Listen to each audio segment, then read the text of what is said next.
I guess it's easier to focus on the bankruptcy side of that coin.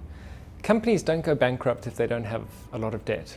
And typically they don't go bankrupt if they're generating reasonable amounts of free cash flow, such that if they do have debt, they can service their debt. So first and foremost, the strength of the balance sheet is important. And also their position relative to their peers is also very important. Depending what you're doing, if you provide a service, if you have some competitive advantage, typically you have a much better chance of staying solvent, certainly for longer, than someone without that competitive advantage. If you manufacture something or mine something and you're low on the cost curve and you can do it more cheaply than your neighbor, then you're less likely to go bankrupt if people need those products.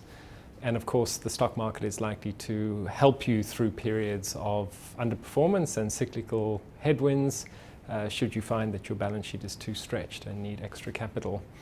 But yeah, so I suspect that what feels like the companies that have a competitive edge in whatever they do are the ones that are less likely to be bankruptcy candidates than those that aren't competitive in what they do, irrespective of what the balance sheet might look like.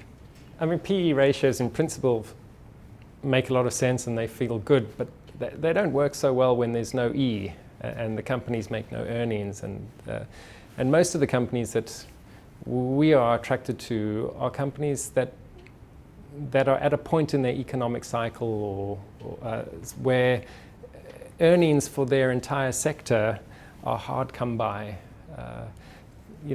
The energy companies not so long ago, when energy prices or oil prices fell to the $30, not many oil companies made any profit. And so you could pay 100, 200 times earnings or negative PE multiples for these companies, but that's not normal and it's not sustainable. And so often, and some of the best companies we've invested in have been companies we've invested in at very high PE multiples at the time of the investment, but the earnings have been very depressed. And if you recalibrate that to what a through the cycle earnings might look like for the company, they've been at very attractive PE multiples.